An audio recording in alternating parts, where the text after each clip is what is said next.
പ്രകൃതിയെ ആദ്യം സ്നേഹിക്കാനും ബഹുമാനിക്കാനും നമ്മൾ പഠിക്കണം. പ്രകൃതി ഉള്ളത് കൊണ്ടാണ് നമുക്കിവിടെ നിലനിൽക്കാൻ കഴിയുന്നത്. പിന്നെ പ്രകൃതി പക്ഷിമൃഗാദികളും വൃക്ഷലതാദികളും ഗ്രഹങ്ങളും ഉപഗ്രഹങ്ങളും ഒക്കെ ചേർന്ന് അവർ തെളിയുന്നു, അണയുന്നു. അതൊക്കെ ഉള്ളത് കൊണ്ടും അവരൊക്കെ ഇവിടെ നിൽക്കുന്നത് കൊണ്ടും മാത്രമാണ് ജീവൻ നമുക്ക് നിലനിൽക്കുന്നത്. അപ്പം അങ്ങനെ ഒരുപാട് പേരുടെ സഹായം കൊണ്ട് മാത്രമാണ്. നമ്മളൊന്നും ഇല്ലായ്മയിൽ നിന്നാണ്, ഒരു അറിവുമില്ലാതെ കൊണ്ട് അച്ഛൻ്റെ അമ്മയുടെയും കൈപിടിച്ചാണ് വിദ്യാലയത്തിൻ്റെ തിരുമുറ്റത്തേക്ക്, അറിവിന് വേണ്ടി ബുദ്ധിയുടെ വാതിൽ തുറന്നിട്ടുകൊണ്ട് വിദ്യാലയത്തിൻ്റെ തിരുമുറ്റത്തേക്ക് കടന്നു വരുന്ന വിദ്യാർത്ഥികൾക്ക് അറിവിൻ്റെ അക്ഷരങ്ങൾ പകർന്നു കൊടുക്കുന്ന അധ്യാപകർ. അവർ കരാട്ടടിക്കാൻ പഠിപ്പിച്ചാലും പൊറോട്ട അടിക്കാൻ പഠിപ്പിച്ചാലും ഗുരുവെന്നും നമുക്ക് ഗുരുനാഥൻ തന്നെയാണ്. അങ്ങനെ നല്ല അക്ഷരങ്ങൾ പകർന്നു തന്ന ഒരുപാട് ഗുരുനാഥന്മാരുടെ കഴിവ് കൊണ്ടാണ് അച്ഛൻ്റെ അമ്മയുടെയും കൈപിടിച്ച് ഒന്നും അറിയാതെ ഹരിശ്രീ കുറിച്ച് വന്ന നമ്മൾ ഇവിടുന്ന് 10ാം ക്ലാസ്സിൻ്റെ SLCയുടെ +1ൻ്റെ വലിയ വിജയം ആഘോഷിച്ചുകൊണ്ട് വലിയ മിടുക്കന്മാരായി ബിരുദാനന്തര ബിരുദമെടുത്തൊക്കെ ഇവിടുന്ന് യാത്ര ചെയ്യാൻ വേണ്ടി പോകുന്നത്. അപ്പോഴൊക്കെ നമ്മൾ മനസ്സുകൊണ്ട് ചിന്തിക്കും. ഇപ്പം ഞാൻ എൻ്റെ മനസ്സുകൊണ്ട് ചിന്തിച്ചത്, സാധാരണ സ്കൂളിൽ സാധാരണക്കാരൻ്റെ മകൻ, അവൻ അസാധാരണ കഴിവുകളൊന്നുമില്ലാതിരുന്ന ഒരാൾ ഒരു സാധാരണ സ്കൂളിൽ പഠിക്കുന്നു. അസാധാരണമായ കഴിവുകൾ നമ്മൾ പ്രകടിപ്പിക്കുന്നു. ആ സാധാരണ കഴിവ് കണ്ടു നിൽക്കുന്നവർ നമ്മളെ പ്രോത്സാഹിപ്പിക്കുന്നു. എൻ്റെ കഴിവുകൾക്ക് എന്നെ മാറ്റുരക്കാനും എന്നെ കൂടെ കൊണ്ട് നടക്കാനും എന്നെ മുന്നോട്ട് നയിക്കാനും എൻ്റെ അധ്യാപകർ തയ്യാറായി. ഭാഗ്യമുള്ള ചില അധ്യാപകരെ എൻ്റെ കൺമുന്നിൽ ദൈവങ്ങളായി മാലാഖമാരായി കിട്ടി. അന്നവർ എന്നെ പഠിപ്പിക്കാൻ വേണ്ടി മാത്രമാണ് ഉപയോഗിച്ചിരുന്നതെങ്കിൽ ഞാൻ ഉണ്ടാവില്ല. എല്ലാ അക്ഷരങ്ങളും പകർന്നു തന്ന കൂട്ടത്തിൽ ഇപ്പോൾ ഈ സരസ്വതി വിദ്യാനികേതത്തിൽ പഠിക്കുന്ന കുട്ടികളുടെ ആ ഗുരുത്വം എന്ന് പറയുന്നത്, അവരുടെ പക്വത എന്ന് പറയുന്നത് പറഞ്ഞ് പഠിപ്പിക്കുന്നതല്ല, ശീലിക്കുന്നതാണ്. ആ അച്ചടക്കം അവർ പറഞ്ഞ് മനസ്സിലാക്കുന്നതാണ്. ഇതൊക്കെ കഴിഞ്ഞ് നമ്മൾ വീട്ടിൽ വരുമ്പോൾ ഇതുപോലെ തന്നെ രീതികളല്ല വീട്ടിലല്ലെങ്കിൽ പിന്നെ ഇത് ചെയ്തിട്ട് ഒരു കാര്യവും ഇല്ല. അപ്പോൾ അവരെ നമ്മൾ പറഞ്ഞു വിടുന്നത് വിദ്യാലയത്തിലേക്കാണ്. മുഴുവൻ ചുമതലകളും അധ്യാപകർ ഏറ്റെടുക്കുന്നു, അവരെ പഠിപ്പിക്കുന്നു, അവർക്ക് നല്ല അക്ഷരങ്ങൾ പകർന്നു കൊടുക്കുന്നു, അവർക്ക് വേണ്ട വിദ്യാഭ്യാസം. പലപ്പോഴും പെൺകുട്ടികളുടെ വിദ്യാഭ്യാസം എന്ന് പറയുന്നത് വിദ്യ ഷോക്കേസിലും അഭ്യാസം അടുക്കളയിലുമാണ്. അങ്ങനെ ആകാതെ അവരതിനെ കവർ ചെയ്ത് പഠിക്കുമ്പോഴാണ് അവർ മിടുക്കന്മാരായിട്ട് മാറുന്നത്. അപ്പോൾ അവരെ സംബന്ധിച്ചിടത്തോളം ഇപ്പോൾ ഇവിടെ നിന്ന് പഠിച്ചു പോയ 2 പ്രതിഭകൾ ഇതായിരിക്കുന്നു. അവരൊന്ന് സംസ്ഥാന അവാർഡ്, എനിക്ക് ഇന്നുവരെയും കിട്ടിയിട്ടില്ല. മറ്റുള്ള അവാർഡുകളൊക്കെ കിട്ടിയിട്ടുണ്ടെങ്കിലും നമുക്ക് ഇന്നുവരെ എത്താൻ കഴിഞ്ഞിട്ടില്ല. 70 സിനിമ കഴിഞ്ഞ് ഇനി 7 സിനിമ റിലീസാകണം, ഇപ്പം നടന്നുകൊണ്ടിരിക്കണം. പക്ഷേ അവരുടെ തുടക്കം തന്നെ അവർ വലിയൊരു പുരസ്കാരം കിട്ടുക എന്ന് പറയുന്നത്, ലോകമറിയപ്പെടുന്ന ഏഷ്യാനെറ്റിലൂടെയാണ് ഞാൻ വളർന്നത്. എൻ്റെ സിനിമാലയും എൻ്റെ കോമഡി ഷോയും കാര്യം നമ്മളിവിടെ ഒന്ന് ചലിച്ചാൽ ലോകമെമ്പാടുമുള്ള മലയാളികൾ അറിയുന്നു. മലയാളികൾ എവിടെയൊക്കെ ജീവിച്ചിരിക്കുന്നു അതൊക്കെ അറിയാൻ സാധ്യതയുള്ള ഒരു ചാനലാണത്. അപ്പോൾ ആ ചാനലിലൂടെ പാട്ടുകാരനായിട്ട് വന്ന് പാട്ടിൻ്റെ മത്സരങ്ങളിൽ പങ്കെടുത്തുകൊണ്ട് ഫൈനലിലേക്ക് എത്തുക എന്ന് പറയുന്നത് നിസ്സാര കാര്യമൊന്നുമല്ല. നമുക്കെത്താൻ കഴിഞ്ഞിട്ടില്ല. നമ്മൾ മത്സരങ്ങളെല്ലാം പങ്കെടുപ്പെടുത്തിട്ടുണ്ട്. അപ്പോൾ അവിടെയൊക്കെ കൂടിയൊക്കെ എത്തിച്ചേരുക എന്ന് പറയുന്നത് ആദ്യം കണ്ട പോലെ ആയിരിക്കില്ല. ആദ്യത്തെ നമ്മുടെ ചിത്രമെടുത്ത് വെച്ച് നോക്കുമ്പോൾ അന്ന് നമ്മൾ പാടിത്തുടങ്ങിയതുപോലെ ആയിരിക്കില്ല. ഇപ്പോൾ വന്ന് ഫൈനലിൽ നിൽക്കുമ്പോൾ നമ്മളും മാറിക്കഴിഞ്ഞിരിക്കുന്നു, സ്വരവും മാറിക്കഴിഞ്ഞിരിക്കുന്നു, ശ്രുതിയും താളവും ഒക്കെ വന്നിരിക്കുന്നു. നമ്മൾ അതിനേക്കാൾ വ്യത്യാസം വന്ന് വലിയൊരു ലോകത്തേക്ക് യാത്ര ചെയ്തിരിക്കുന്നു. ഒരുപാട് പേരുടെ ഉപദേശവും അനുഗ്രഹവും പ്രാർത്ഥനയും ഒക്കെ കൊണ്ട്, അവരോട് കടപ്പെട്ടതായതുകൊണ്ട്. അപ്പം അങ്ങനെയൊക്കെ വരുമ്പോൾ അതൊരു വലിയ സംഭവം തന്നെയാണ്. അവിടുത്തെ പൂർവ്വ വിദ്യാർത്ഥികളായിട്ട് ഇവിടെ വന്നിരിക്കുക, അവരോടുള്ള അവർ ചെയ്തിട്ടുള്ള കാര്യങ്ങൾ അവരിവിടെ പഠിച്ചതാണെന്നുള്ള അഭിമാനത്തോടെ അധ്യാപകരുടെ പറച്ചിൽ, അതൊക്കെ വലിയ സന്തോഷം തരുന്നതാണ്. ഞാനെപ്പോഴും എൻ്റെ കുട്ടികളോട് ഞാൻ പറയുന്നത്, നിങ്ങൾക്ക് ആഗ്രഹങ്ങൾ ഉണ്ടാവണം, സ്വപ്നങ്ങൾ ഉണ്ടാകണം. കണ്ണ് തുറന്നാൽ കാണുന്ന കാഴ്ചകളേക്കാൾ വലുതാണ് കണ്ണടച്ചാൽ നാം കാണുന്ന, ഉറങ്ങുമ്പോൾ കാണുന്ന സ്വപ്നങ്ങൾ. സ്വപ്നങ്ങൾ നിങ്ങൾ കാണാൻ പഠിക്കണം. സ്വപ്നങ്ങളും പ്രതീക്ഷകളുമാണ് നമ്മളെ ജീവിക്കാൻ പ്രേരിപ്പിക്കുന്നത്. എൻ്റെ സ്വപ്നങ്ങളായിരുന്നു, എൻ്റെ പ്രതീക്ഷകളായിരുന്നു ഞാൻ കാണുന്ന വഴികളിലൂടെ ഞാൻ നടന്നു നീങ്ങുന്നതൊക്കെ. അവിടേക്ക് എൻ്റെ കൂടെ നിൽക്കാൻ എൻ്റെ അമ്മയുണ്ടായിരുന്നു എന്നതാണ്. നേരത്തെ സാറ് സൂചിപ്പിച്ചതുപോലെ ആരെയാണ് കൂടുതൽ ഇഷ്ടമെന്ന് ചോദിച്ചാൽ ഞാൻ പറയും അമ്മയെ. പിന്നെ ആരെയാണ് ഇഷ്ടം? അമ്മയെ. പിന്നെ ആരെയാണ് ഇഷ്ടം? അമ്മയെ. അദ്ദേഹത്തിന് വേണ്ടി മാത്രം ഞാൻ അച്ഛനെ എന്ന് വേണമെങ്കിൽ പറയും. പക്ഷെ അപ്പോഴും എൻ്റെ ഉള്ളു നിറയെ അമ്മയാണ്. കാത്തിരിക്കുന്നതും ഓർത്തിരിക്കുന്നതും പരാതി കേൾക്കുന്നതും 9 മാസം 9 നാഴിക 9 വിനാഴിക എന്നെ ഇരുളും വെളിച്ചവും വെയിലും TV റിമോട്ട് കൺട്രോളും ചാനലും സിനിമയും ഒന്നും കാണിക്കാതെ ആ ഉദരത്തിലിട്ടുകൊണ്ട് വലിയ വേദന അനുഭവിച്ചുകൊണ്ട് എന്നെ പ്രസവിച്ച് പരിചയമില്ലാത്ത ഈ ലോകത്തേക്ക് ഞാൻ കടന്നു വന്നപ്പോൾ ഞാൻ പൊട്ടിക്കരയുകയും പൊട്ടിക്കരഞ്ഞ് എന്നെ നോക്കി പൊട്ടിച്ചിരിച്ച ആളാണ് എൻ്റെ അമ്മ. അന്ന് തുടങ്ങിയതാണ് എൻ്റെ പിറന്നാൾ. അപ്പം ഞാൻ കണ്ട ആദ്യത്തെ ദൈവം, മക്കളോട് ഞാൻ ചോദിക്കാറുണ്ട്, കുട്ടികളോട്, നിങ്ങൾ ദൈവത്തെ കണ്ടവരുണ്ടോ? ചിത്രങ്ങളിലൂടെ കണ്ടിട്ടുണ്ട്, പ്രതിമകളിലൂടെ കണ്ടിട്ടുണ്ട്. ഞാൻ പറഞ്ഞു, നമ്മൾ കാണുന്ന ആദ്യത്തെ ദൈവം നമ്മുടെ അമ്മയാണ്. കണ്ണ് തുറന്നപ്പോൾ കണ്ടത് പരിചയമുള്ള, നമ്മളോട് സ്നേഹം പിടിക്കുന്ന, നമ്മളെന്നും വളരണം ഉയരണമെന്ന് ആഗ്രഹിക്കുന്ന അമ്മയാണ്. അതുകൊണ്ടാണ് ദൈവം നേരത്തെ അനുഗ്രഹിച്ചു പറഞ്ഞത് മാതാപിതാ ഗുരുദൈവം എന്ന് പറഞ്ഞത്. അമ്മയാണ് ദൈവം. അമ്മയെ എനിക്ക് അച്ഛനെ കാണിച്ചു തന്നത് കൊണ്ടാണ് അമ്മ എനിക്ക് കൂടുതൽ ഇഷ്ടം. പിന്നെ മാതാപിതാവ് കഴിഞ്ഞ് ഗുരുവാണ്, ഇരുട്ട് മാറ്റി വെളിച്ചം തരുന്ന ഗുരുവാണ്. അസതോമാ സദ്ഗമയ തമസോമാ ജ്യോതിർഗമയ മൃത്യുമാ മൃതംഗമയ, അതിലും വലിയ ഗമയാണ് നിങ്ങൾക്കൊക്കെ എന്ന് നിങ്ങൾ പറയിപ്പിക്കരുത്. അപ്പോൾ നമ്മുടെ ദൈവങ്ങളെന്ന് പറയുന്നത് ഇത് മൂന്നും കൂടി ചേർന്നതാണ് നമ്മുടെ ദൈവം. അതിന് സെപ്പറേറ്റഡ് ദൈവമില്ല. ഇവരെ കഴിഞ്ഞ് വേറെ ദൈവമുള്ളൂ. അവരെ ഒന്ന് തൊഴുത് അമ്മയ്ക്കൊരു ഉമ്മയൊക്കെ കൊടുത്തിട്ട് ക്ലാസ്സിലേക്ക് വന്ന് തിരിച്ച് ഇവിടെ നിന്ന് പോയ കഥകളെല്ലാം അമ്മയെ കെട്ടിപ്പിടിച്ചുകൊണ്ട് പറയുമ്പോഴാണ് അമ്മയ്ക്കൊരു സുഖം.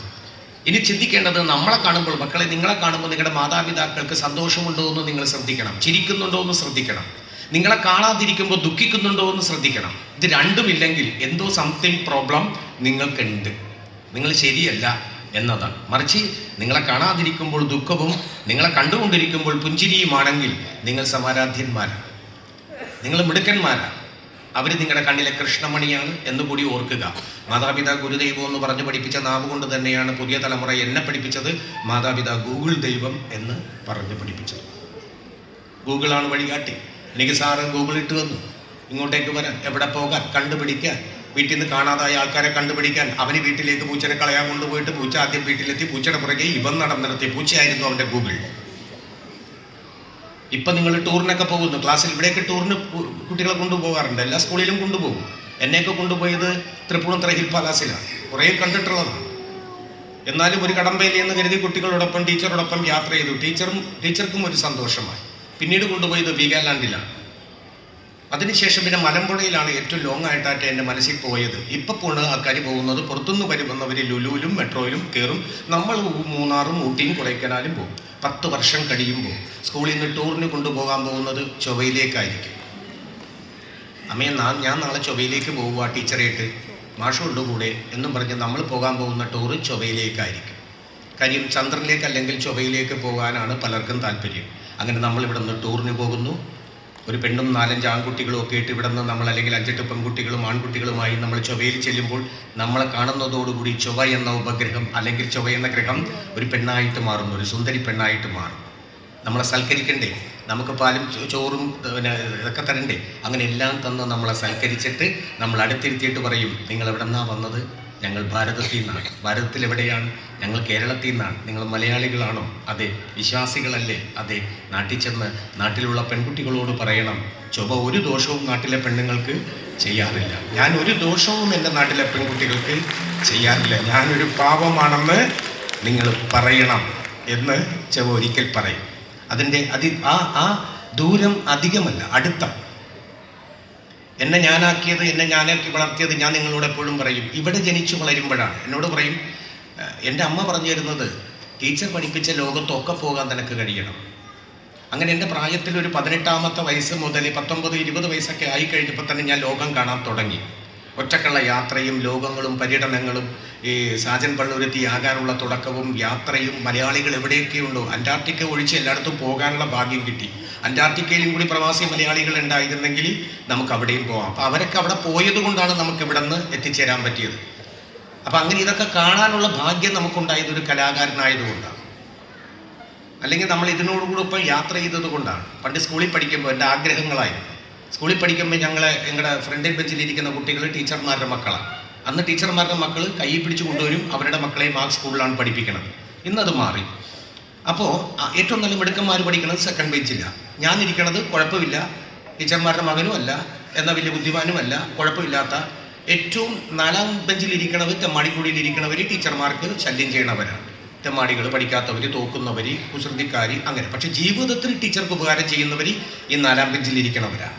അവരായിരിക്കും ടീച്ചർ പെൻഷൻ മേടിക്കാൻ പോകുമ്പോൾ വഴിയരികിൽ ഓട്ടോറിക്ഷയായിട്ടൊക്കെ നിൽക്കണത്, കവലയിൽ നിൽക്കണത്, എൻ്റെ ടീച്ചറെ, എൻ്റെ മാഷെ എന്നൊക്കെ പറഞ്ഞ് ഓടി വരുന്നതും, ഫ്രീ ആയിട്ട് ഓട്ടോറിക്ഷയെ കൊണ്ടുപോകുന്നതും, പൈസ മേടിക്കാതെ ഒക്കെ ഗുരുദക്ഷിണയായിട്ട് കൊടുക്കണതും ഒക്കെ അങ്ങനെയാണ്. എന്നിട്ട് പറയുകയും ചെയ്യും, മാഷിന് എന്നെ ഓർമ്മയുണ്ടോ, ടീച്ചർക്ക് എന്നെ ഓർമ്മയുണ്ടോ, ടീച്ചർ എന്നെ ഒരുപാട് ഉപദ്രവിച്ചിട്ടുണ്ട്, എന്നെ പുറത്തു നിർത്തിയിട്ടുണ്ട്, ഇമ്പോസിഷനൊക്കെ എഴുതിച്ചിട്ടുണ്ട്. ഞാൻ എന്ത് ഗുരുദക്ഷിണയാണ് എൻ്റെ സാറിന് തരേണ്ടത്? സാറ് പറയും, നിന്നെ പഠിപ്പിച്ചത് ഞാനാണെന്ന് ആരോടും പറയാതിരുന്നാൽ മതി എന്ന് ഉള്ള ഗുരുദക്ഷിണയായിരിക്കും സാറ് മേടിച്ചെടുക്കണത്. പക്ഷെ എൻ്റെ ടീച്ചർ അന്ന്, ഞാനത് പറയണത് എളുപ്പത്തിൽ പറഞ്ഞ് അവസാനിപ്പിക്കാം, ടീച്ചർ ചോദിച്ചു, പെട്ടെന്നുള്ളൊരു സുപ്രഭാതത്തിലൊരു ഷോക്കായിരുന്നു. ഇവിടുത്തെ ടീച്ചർമാർ അത് ചോദിച്ച് കാണും, ചോദിച്ചിട്ടുണ്ടാകുമെന്ന് ഞാൻ കരുതുന്നു. ഇത്രയും അച്ചടക്കവും അല്ലെങ്കിൽ പിന്നെ ഗൗരവത്തോടു കൂടി കൊണ്ടുപോകുന്ന ഒരു വിദ്യാലയത്തിൽ അവരുടെ അച്ഛനമ്മമാരല്ലെങ്കിൽ ടീച്ചർമാർ ചോദിച്ചിട്ടുണ്ടാകും, നിങ്ങൾക്ക് ജീവിതത്തിൽ ആരായി തീരാനാണ് ആഗ്രഹം? അങ്ങനെ ഒരു ഷോക്ക് ഒരൊറ്റടിക്ക് കിട്ടിയപ്പോൾ ഞങ്ങൾ ഞെട്ടിപ്പോയി. ഫ്രണ്ടിലിരുന്നവൻ പറഞ്ഞു, ഇന്ത്യൻ പ്രധാനമന്ത്രി, next Kerala governor, next scientist, next collector, next doctor, എന്ത് ഓർത്തോ, നീ ഓർത്തോ എന്നൊക്കെ പറഞ്ഞ് ഇങ്ങനെ പോയിക്കൊണ്ടിരിക്കുക. 3-ാം ബെഞ്ചിലേക്ക് വന്നു, സബ് ഇൻസ്പെക്ടർ 2-ാം ബെഞ്ചിൽ തുടങ്ങി, SI, അങ്ങനെ ഇഷ്ടം പോലെ DYSP, സർക്കിൾ കമ്മീഷണറൊക്കെ പോയിക്കൊണ്ടിരിക്കണേ. ടീച്ചർ ക്രിസ്മസ് ട്രീ പോലെ നിൽക്കുക. ടീച്ചറിൻ്റെ മക്കൾ പ്രധാനമന്ത്രി, സയൻറ്റിസ്റ്റ്, ഗവർണർ എന്നൊക്കെ പറയുന്നത് ടീച്ചർ പിന്നെ എങ്ങനെ? എൻ്റെ ഊഴം വന്നു. 3-ാം ബെഞ്ചിൽ അറ്റത്ത് ഞാനിരിക്കുന്നു. നിനക്ക് ഇടാപെടാന്ന് വിളിക്കാനുള്ള സ്വാതന്ത്ര്യം അച്ഛനമ്മമാര് കഴിഞ്ഞാൽ കൂടെ പഠിപ്പിക്കുന്ന സഹപാഠികളും കഴിഞ്ഞാൽ ടീച്ചർക്ക് മുന്നോട്ട് കയറി നിന്ന് വിളിക്കാം. എന്നോട് ചോദിച്ചു, എന്തായി തീരാനാണ് ആഗ്രഹം? ചാടിക്കേറി ഞാൻ പറഞ്ഞു, സിനിമാ നടൻ. ടീച്ചർ മരിച്ച വീട് പോലെയായിപ്പോയി. കല്യാണ വീട് പോലെ ഇരുന്നതാണ്, ചിരിച്ച മുഖമായിരുന്നു. ആദ്യമായിട്ട് ഭൂകമ്പം വന്നതുപോലെ, സുനാമി വന്നതുപോലെ ക്ലാസ് മുറി സൈലൻ്റ് ആയിപ്പോയി, നിശ്ചയമായിപ്പോയി. ഞാനും ആകെ പേടിച്ചു പോയി. എന്ത് അപരാധമാണ് എൻ്റെ വായിന്ന് വന്നത്? സിനിമാ നടൻ. ഞാൻ ടീച്ചർ തെറ്റ് പറയില്ല, എനിക്ക് പ്രിയപ്പെട്ടതാണ്. പ്രധാനമന്ത്രിയിൽ നിന്ന് തുടങ്ങിയതാണ്. ഗവർണർ, കളക്ടറൊക്കെ വന്ന സ്ഥലത്താണ് സിനിമാ നടൻ വന്ന് വീഴുന്നത്. സ്റ്റാൻഡപ്പ്. ചാടി എഴുന്നേറ്റു. എൻ്റെ സൗന്ദര്യം ടീച്ചർക്ക് അവിടെ നിന്നാൽ കാണാം. ടീച്ചർ മാത്രമല്ല, എല്ലാവരും കണ്ടോട്ടെ എന്ന് കരുതി ഡെസ്കിൻ്റെ മുകളിലേക്ക് കയറ്റി നിർത്തിയിട്ട് സഹപാഠികളായ ഈ വേട്ടാവളിയന്മാരോട് പറയുകയാണ്, സിനിമാ നടനെ കണ്ടില്ലെങ്കിൽ കണ്ടു. തകർന്നുപോയ നിമിഷം. വീട്ടിലേക്ക് സ്കൂളിൻ്റെ ജനാല തുറന്നാൽ എൻ്റെ തറവാടാണ്. അമ്മേ, ഉച്ചക്കുണ്ണാൻ സിനിമാ നടൻ വരുന്നുണ്ട്. അമ്മ ഇല്ലാത്ത കാശുണ്ടാക്കി ഓംലെറ്റ് അടിച്ച് അവിടെ നിൽക്കുക. ചെല്ലണത് ഈ പഠനമാണെന്ന് അമ്മ അറിയുന്നില്ല. എൻ്റെ സ്വപ്നങ്ങളാണെന്ന് തകർന്നു പോയത്. പക്ഷെ നമുക്ക് പ്രിയപ്പെട്ടതാണ്. ഞാൻ ടീച്ചറെ കുറ്റം പറയില്ല. എല്ലാ ടീച്ചർമാരുടെ മനസ്സിലും നമ്മൾ വലിയ ആളുകളാകണം, വലിയ പ്രതിഭകളാകണം, വലിയ തലത്തിലേക്ക് പോകണമെന്നേ ചിന്തിക്കുള്ളൂ. വർഷങ്ങൾക്ക് ശേഷം ടീച്ചർ റിട്ടയർഡായി അമേരിക്കയ്ക്ക് യാത്രയായി. ഇടയ്ക്ക് രാത്രി ഉറക്കം നിന്ന് എന്നെ വിളിക്കും. ഞാൻ ഉണർന്നിരിക്കുമ്പോൾ, ടീച്ചർ ഇവിടെ ഉണർന്നിരിക്കുമ്പോൾ കിടന്നുറങ്ങണം എന്നെ വിളിച്ചുണർത്തിയിട്ട് വിശേഷങ്ങൾ ചോദിക്കും. വളരെ സന്തോഷമാണ്, സ്നേഹമാണ്. ഒരു ദിവസം വീട്ടിൽ ഇങ്ങനെ വന്നപ്പോൾ ഞാൻ സ്നേഹത്തോടെ ഒരു തലോടലൊക്കെ കൊടുത്ത് അടുത്തിരുത്തി ഒരു ചായയൊക്കെ കൊടുത്തിട്ട് ഒരു ഉമ്മയൊക്കെ കൊടുത്തിട്ട് ചോദിച്ചു, പ്രധാനമന്ത്രി വിളിക്കാറുണ്ടോ? മോദി സാർ എന്തിനാ എന്നെ വിളിക്കണേ? ഗവർണറുമായിട്ട് ടീച്ചറിൻ്റെ ബന്ധം എങ്ങനെയാണ്? ടീച്ചർക്ക് ഒരു അസുഖം വന്നാൽ പിന്നെ ഡോക്ടറെ ഒന്നും കാണണ്ടല്ലോ. പിന്നെ കളക്ടർ ടീച്ചറിൻ്റെ മടിത്തട്ടിലായതുകൊണ്ട് പിന്നെ ഒന്നും കുറച്ച് കഴിഞ്ഞപ്പോൾ കത്തിത്തുടങ്ങി. നീ മറ്റേ കാര്യമാണല്ലേ പറയണത്? ടീച്ചറെ, ഞാൻ അന്നൊരു കാര്യം പറഞ്ഞു, എനിക്ക് സിനിമാ നടനാകണമെന്ന്. ഞാൻ എൻ്റെ ജീവിതത്തിൽ സിനിമാ നടനായി ലോകം കറങ്ങി.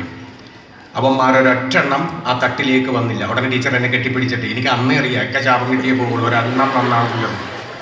വാക്ക് പറഞ്ഞാൽ വാക്ക് പാലിക്കാൻ ഞാൻ മാത്രമേ ശ്രമിച്ചുള്ളൂ. എൻ്റെ ആഗ്രഹം അതായിരുന്നു. ഇതുപോലെ തന്നെ കൽക്കട്ടയിൽ കുതിരപ്പുറത്ത് കയറാത്ത കുട്ടികളില്ല, കുതിരപ്പുറത്ത് യാത്ര ചെയ്യാൻ ആഗ്രഹിക്കാത്ത മക്കളില്ല. ഇതേ ടീച്ചർ തന്നെ ഇതുപോലത്തെ ഒരു ടീച്ചർ ചോദിച്ചു, നിങ്ങൾക്ക് ആരായിത്തീരാൻ ആഗ്രഹമെന്ന് പറഞ്ഞപ്പോൾ അവിടുത്തെ ഒരു സുന്ദരനായ ബാലൻ എഴുന്നേറ്റ് എന്ന് പറഞ്ഞു, എനിക്ക് കുതിരക്കാരനാകണമെന്ന്. അവനെ ടീച്ചർ കളിയാക്കി, സഹപാഠികൾ കളിയാക്കി കൊണ്ടുവന്ന് വീട്ടിലാക്കി. കരഞ്ഞ് തളർന്നിരിക്കുന്ന മകനെ കണ്ട അമ്മ പൊട്ടിക്കരഞ്ഞു. അവൻ്റെ കവിളുകളിലൂടെ ഒഴുകി വരുന്ന കണ്ണുനീർ കടങ്ങൾ തുടച്ചുകൊണ്ട് അവൻ്റെ മൂർധാവിൽ ചുംബിച്ചുകൊണ്ട് അമ്മ ചോദിച്ചു, നിനക്ക് എന്താണ് ഈ പ്രയാസം? എന്താണ് നീ കരയുന്നത് മോൾ? അപ്പം അവൻ പറഞ്ഞു, എനിക്ക് കുതിരക്കാരനാകണമെന്ന് പറഞ്ഞപ്പോൾ കുട്ടികൾ കളിയാക്കി അമ്മേ എന്ന് പറഞ്ഞു. ഉടനെ അമ്മ പറഞ്ഞു, നീ കുതിരക്കാരൻ തന്നെയാവണം എന്നും പറഞ്ഞ് അവനെ കൈ പിടിച്ചുകൊണ്ട് അകത്തേക്ക് പോയി പൂജാമുറി തുറന്നിട്ട് കാണിച്ചു കൊടുത്തിട്ട് പറഞ്ഞു, ഇതുപോലത്തെ കുതിരക്കാരനാകണം. ബില്ലാളി വീരനായ അർജുനന് വേണ്ടി തെരു തെളിയിക്കുന്ന ഭഗവാൻ ശ്രീകൃഷ്ണ ഭഗവാനെ പോലത്തെ കുതിരക്കാരനാകണം എൻ്റെ മകൻ എന്ന് പറഞ്ഞു കൊടുത്തു. ആ മകനാണ് പിന്നീട് ചിക്കാഗോയിൽ പോയി പ്രസംഗിച്ച് സ്വാമി വിവേകാനന്ദനായിട്ട് മാറുന്നത്. അങ്ങനെ എത്രയെത്ര പ്രതിഭകളാണ് ഒന്നാലോചിച്ച് നോക്കി. എത്രയെത്ര പ്രതിഭകളെ പ്രസവിച്ചതാണ്. എത്രയെത്ര പ്രതിഭകൾക്ക് ജന്മം കൊടുത്ത നാടാണ് ഭാരതം. മറ്റ് വികസിത രാജ്യങ്ങളെ വെച്ച് നോക്കുമ്പോൾ കണ്ടുപിടുത്തങ്ങൾ മാത്രമേ ഉള്ളൂ. ഞാനും കണ്ടുപിടുത്തക്കാരനാണ്. ഞാനും ഒരു സയൻറ്റിസ്റ്റാണ്. പേറാൻ ലെവലിക്ക് ഒരിക്കലും ഒരു മനുഷ്യനെ വെളുപ്പിക്കാൻ കഴിയില്ലെന്ന് കണ്ടുപിടിച്ചവനാണ് ഞാൻ. കണ്ടുപിടുത്തങ്ങൾ മാത്രമേ അവർക്കുള്ളൂ എങ്കിൽ അതിലും വലിയ കണ്ടുപിടുത്തക്കാരാണ് ഭാരതീയരെ. എത്രയെത്ര പ്രതിഭകളെയും എത്രയെത്ര മഹാരഥന്മാരെയും പ്രസവിച്ചതാണ്. ഞാൻ പറയാറുണ്ട് കുട്ടികളോട്, മാസങ്ങളിൽ ഏറ്റവും നല്ല മാസം ഏതെന്ന് ചോദിച്ചാൽ കണ്ണടച്ച് വിശ്വസിക്കാം, കണ്ണടച്ച് പറയാം. ഞാൻ ജനിച്ച ഡിസംബർ മാസമല്ല, ഒരു മാസത്തിൻ്റെ തുടക്കമായ ജനുവരി അല്ല, ഓണം വരുന്ന സെപ്റ്റംബർ അല്ല, മറിച്ച് അത് ഏറ്റവും നല്ല മാസം എന്ന് പറയുന്നത് ഓഗസ്റ്റ് മാസമാണ്. അത് ഇന്ത്യക്ക് സ്വാതന്ത്ര്യം കിട്ടിയത് കൊണ്ടാണോ എന്ന് ചോദിച്ചു. ഞാൻ പറഞ്ഞല്ല, നവോത്ഥാന നായകന്മാർക്ക് ജന്മം കൊടുത്ത മാസമാണ്, അവർ ജനിച്ച മാസമാണ് ഓഗസ്റ്റ് മാസം. ബാഗ്ബഡ് ആനന്ദനും അതുപോലെ ചട്ടമ്പി സ്വാമിയും കെ കേളപ്പനും അയ്യങ്കാളിയും ആഗമന സ്വാമിയും ഒക്കെ ശ്രീനാരായണ ഗുരുദേവനടക്കം ജനിച്ച മാസമാണ് ഓഗസ്റ്റ് മാസം. അതുകൊണ്ട് അതിൻ്റെ ഒരു പവിത്രത വളരെ വലുതാണ്. നമ്പറുകളിൽ ഏറ്റവും നല്ലത് 1 മുതൽ 9 വരെയുള്ള ഒറ്റ നമ്പറിൽ ഏറ്റവും നല്ലത് കണ്ണടച്ചു പറയാം. അതിൽ ഏറ്റവും നല്ല നമ്പർ ക്രിസ്ത്യാനോ റൊണാൾഡോയുടെ നമ്പറാണ്. പോർച്ചുഗലിൻ്റെ വീരനായകൻ ക്രിസ്ത്യാനോ റൊണാൾഡോൻ്റെ ജേഴ്സി നമ്പറാണ് ഏറ്റവും നല്ല നമ്പർ. ഞാൻ ജനിച്ചത് 16-ാം തീയതി ആയതുകൊണ്ടല്ല, ഞാൻ ജനിച്ചത് 7-ാം തീയതി ആയിരുന്നത് കൊണ്ടുമല്ല, 25-ാം തീയതി ആയതുകൊണ്ടുമല്ല. 7ന്റെ പ്രാധാന്യം വളരെ വലുതാണ്. 7 വൻകരകളുണ്ട്. അതിലൊരു കരയിലാണ് ഞാൻ താമസിക്കുന്നത്. 7 സമുദ്രങ്ങളുണ്ട്, സപ്തസ്വരങ്ങളുണ്ട്, ചിരഞ്ജീവികൾ 7ആണ്, ജലത്തിൻ്റെ pH മൂല്യം 7ആണ്. ബുദ്ധൻ ആദ്യമായിട്ട് നടന്നു പോയത് 7 അടികളാണ്. കബയ്ക്ക് വലം വയ്ക്കാൻ പോകുന്നവർ മെക്കയ്ക്ക് വലം വെക്കുന്നത് 7 വടികളാണ്. സൂര്യദേവന് 7 കുതിരകൾ കൂട്ടി 7 രഥങ്ങൾ കൂട്ടിയ കുതിരകളാണുള്ളത്. വിശുദ്ധ കുർബാന എന്ന് പറയുന്നത് 7ആണ്. മാത്രമല്ല ആൽഫബറ്റിൽ 26 അക്ഷരങ്ങളുണ്ടെങ്കിൽ അതിൽ നിന്ന് 7 അക്ഷരം എടുത്ത് എഴുതുമ്പോഴാണ് ഫ്രണ്ട്സ് എന്ന വാക്ക് ഉണ്ടാകുന്നത്. ജീവിതത്തിൽ ഒരിക്കലും മറക്കാൻ പറ്റാത്ത കൂട്ട്.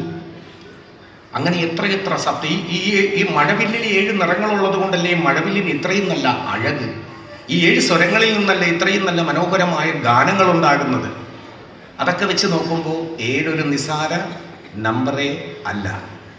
12 മാസങ്ങൾ നമുക്കുണ്ടെങ്കിൽ 31 ദിവസങ്ങളുള്ളത് 7 മാസങ്ങളാണ്. 7 ദിനങ്ങൾ കൂടുമ്പോഴാണ് ഒരാഴ്ച ഉണ്ടാകുന്നത്. അങ്ങനെ 4 ആഴ്ച കൂടുമ്പോഴാണ് ഒരു മാസം കടന്നു പോകുന്നത്. അങ്ങനെ പല പല കാര്യങ്ങളിലൂടെ കടന്നു പോകുമ്പോൾ 7 പവിത്രമായിട്ട് നിൽക്കുകയാണ്. ഞാനത് എൻ്റേതായിട്ടുള്ള ഒരു കാഴ്ചപ്പാടിലൂടെ പറഞ്ഞു എന്ന് മാത്രമേ ഉള്ളൂ. എന്താണെങ്കിലും സ്കൂളിൻ്റെ മടിത്തട്ടിൽ ഏത് സ്കൂളിൽ പഠിച്ചാലും നമ്മൾ വളരും. പഠിക്കാൻ നമുക്ക് ആഗ്രഹമുണ്ടോ? നമ്മുടെ മാതാപിതാക്കൾക്ക് നമ്മളെ പഠിപ്പിക്കാൻ ആഗ്രഹമുണ്ടോ? അതിനനുസരിച്ച് അവർക്ക് കഴിവില്ലെങ്കിൽ പോലും പഠിക്കണമെന്ന് വിചാരിച്ച് നമ്മൾ ഇറങ്ങിത്തിരിച്ചാൽ സെറിബ്രം, സെറിബെല്ലം, മെഡലോ, ഒബ്ലോമറ്റോ, മൊട്ടോംലെറ്റ് എന്നൊക്കെ പറയുന്നത് പോലെ നമുക്കതുണ്ടോ, താല്പര്യമുണ്ടോ, നമ്മൾ വളരും. സ്വിമ്മിംഗ് പൂളിൽ ഒരിക്കലും താമര വിരിഞ്ഞിട്ടില്ല. താമര വിരിഞ്ഞിരിക്കുന്നത് ചെറുതും ചെളിയുമുള്ള കുളങ്ങളിലും തടാകങ്ങളിലും മാത്രമാണ്. ദാരിദ്ര്യമെന്നറിഞ്ഞവർക്ക് പാരിൽ പരക്ലേശ വിവേകൻപുൾ 2-4 ദിനം കൊണ്ടൊരുത്തിനെ തണ്ടിൽ ഏറ്റി നടത്തുന്നതും ഭവാൻ, കണ്ടില്ലെന്നും ഇരിക്കും ജനങ്ങളെ കണ്ടുവന്ന് നടിക്കുന്നതും ഭവാൻ. നമുക്കിതെല്ലാം നമ്മുടെ മുമ്പിൽ കാണാൻ കഴിയുന്നതാണ്. എത്രയെത്ര ദുരന്തങ്ങൾ ഏറ്റുവാങ്ങി, എത്രയും നല്ല അപകടങ്ങൾ ഏറ്റുവാങ്ങി കഴിഞ്ഞ വർഷം. അതൊന്നുമില്ലാതിരുന്നൊരു പുതുവർഷത്തിലേക്കുള്ളൊരു യാത്രയാവട്ടെ ഈ അധ്യയന വർഷം. ഇവിടെ നിന്നും പ്രതിഭകളുണ്ടാവണം, പഠിച്ച് മിടുക്കന്മാരായി. ഞാൻ ഈ പറയുന്നത് പോലെ നമ്മൾ എവിടെയും തലയുയർത്തി നിൽക്കാൻ പോകുന്നത് പോലെ, നമ്മൾ എവിടെ ചെന്നാലും അറിയപ്പെടുന്നവരെ പോലെ അങ്ങനെയാകുന്നവരുടെ ഒരു ലോകത്തേക്കാണ് നമ്മൾ യാത്ര ചെയ്യേണ്ടത്. കൊള്ളാത്തതാണ് ഈ പ്രപഞ്ചം, പക്ഷേ എല്ലാം കൊള്ളുന്നതാണ് ഈ പ്രപഞ്ചം.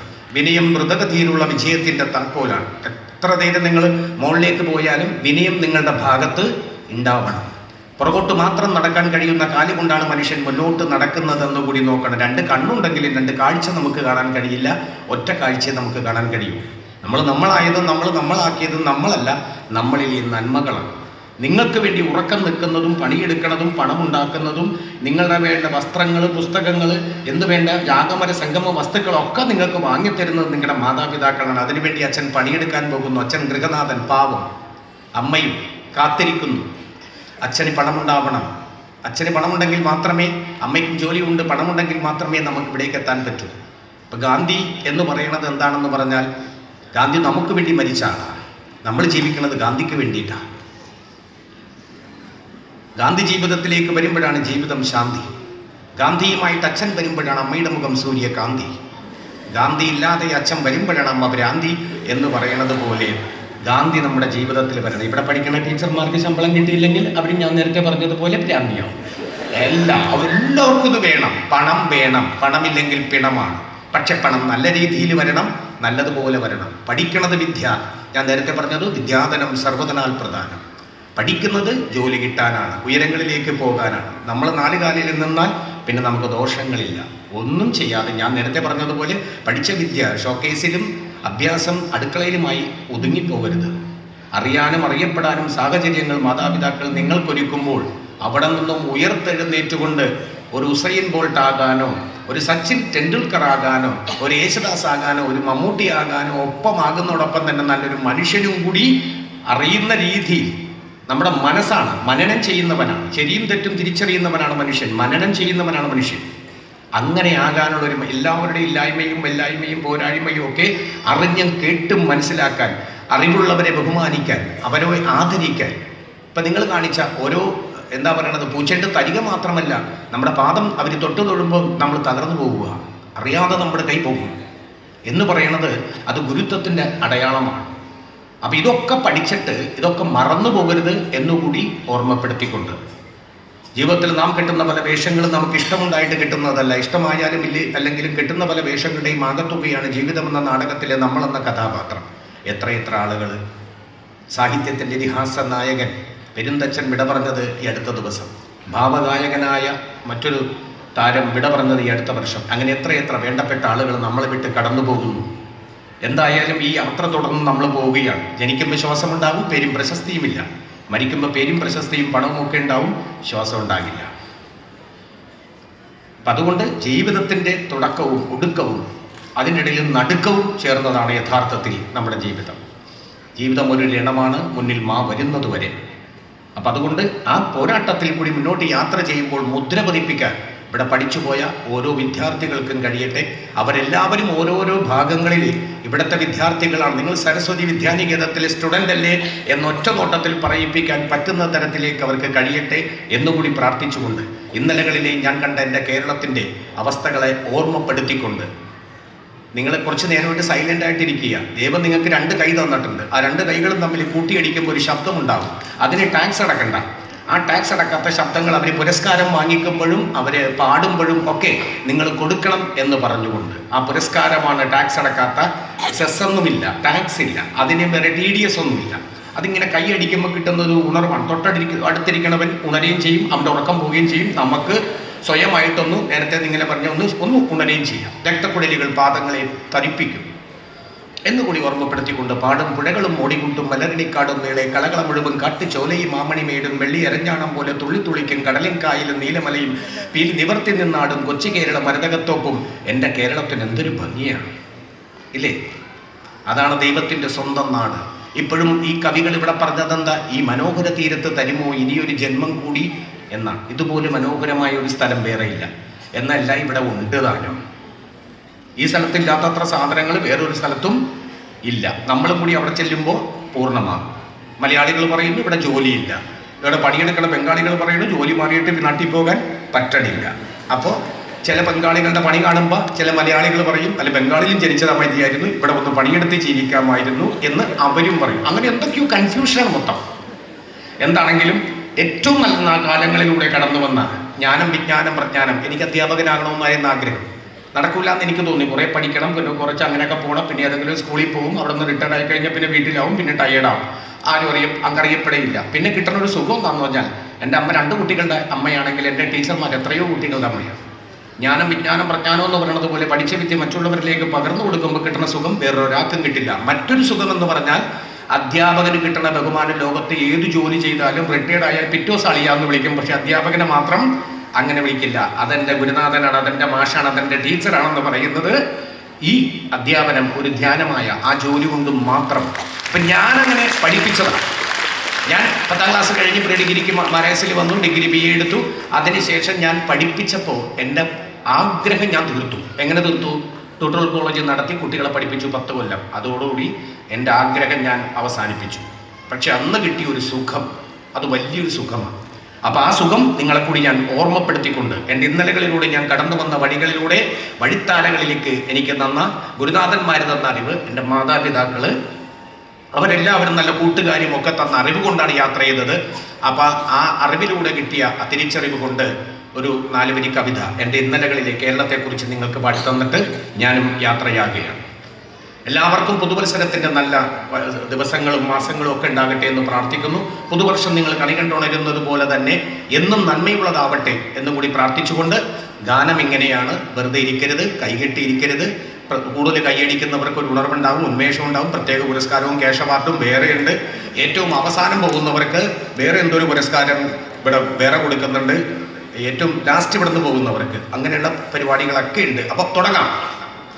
പണ്ടെങ്ങാണ്ടൊരു നാടുണ്ടാർന്നേ, ആ നാട്ടിൽ പുഴയുണ്ടാർന്നേ, പുഴ മുഴുവൻ മീനുണ്ടാർന്നേ, മീനിന് മുങ്ങാൻ കുളിരുണ്ടാർന്നേ. പണ്ടെങ്ങാണ്ടൊരു നാടുണ്ടാർന്നേ, ആ നാട്ടിൽ പുഴയുണ്ടാർന്നേ, പുഴ മുഴുവൻ മീനുണ്ടാർന്നേ, മീനിന് മുങ്ങാൻ കുളിരുണ്ടാർന്നേ. പണ്ടിവിടെ വയലുണ്ടാർന്നേ, വയൽ മൊത്തം കതിരുണ്ടാർന്നേ, കതിർ കൊത്താൻ കിളി വരുമാർന്നേ, കിളികൾ പാടണ പാട്ടുണ്ടാർന്നേ. പണ്ടിവിടെ വയലുണ്ടാർന്നേ, വയൽ മൊത്തം കതിരുണ്ടാർന്നേ, കതിർ കൊത്താൻ കിളി വരുമാർന്നേ, കിളികൾ പാടണ പാട്ടുണ്ടാർന്നേ. പണ്ടെങ്ങാണ്ടൊരു നാടുണ്ടാർന്നേ, ആ നാട്ടിൽ പുഴയുണ്ടാർന്നേ, പുഴ മുഴുവൻ മീനുണ്ടാർന്നേ, മീനിന് മുങ്ങാൻ കുളിരുണ്ടാർന്നേ. പണ്ടിവിടെ തണലുണ്ടാർന്നേ, മൺവഴിയിൽ മരമുണ്ടാർന്നേ, മരമൂട്ടിൽ കളിചിരി പറയാൻ ചങ്ങാതികൾ തോറുണ്ടാർന്നേ. പണ്ടിവിടെ തണലുണ്ടാർന്നേ, മൺവഴിയിൽ മരമുണ്ടാർന്നേ, മരമൂട്ടിൽ കളിചിരി പറയാൻ ചങ്ങാതികൾ തോറുണ്ടാർന്നേ. പണ്ടെങ്ങാണ്ടൊരു നാടുണ്ടാർന്നേ, ആ നാട്ടിൽ പുഴയുണ്ടാർന്നേ, പുഴ മുഴുവൻ മീനുണ്ടാർന്നേ, മീനിന് മുങ്ങാൻ കുളിരുണ്ടാർന്നേ. ഒരു വീട്ടിലടപ്പ് പുകഞ്ഞാൽ മറുവീട്ടിൽ പശിയില്ലാർന്നേ, ഒരു കണ്ണു നിറഞ്ഞു കലഞ്ഞാൽ ഓടി വരാനായി പലരുണ്ടാർന്നേ. ഒരു വീട്ടിലടപ്പ് പുകഞ്ഞാൽ മറുവീട്ടിൽ പശിയില്ലാർന്നേ, ഒരു കണ്ണു നിറഞ്ഞു കലഞ്ഞാൽ ഓടി വരാനായി പലരുണ്ടാർന്നേ. പണ്ടെങ്ങാണ്ടൊരു നാടുണ്ടാർന്നേ, ആ നാട്ടിൽ പുഴയുണ്ടാർന്നേ, പുഴ മുഴുവൻ മീനുണ്ടാർന്നേ, മീനിന് മുങ്ങാൻ കുളിരുണ്ടാർന്നേ.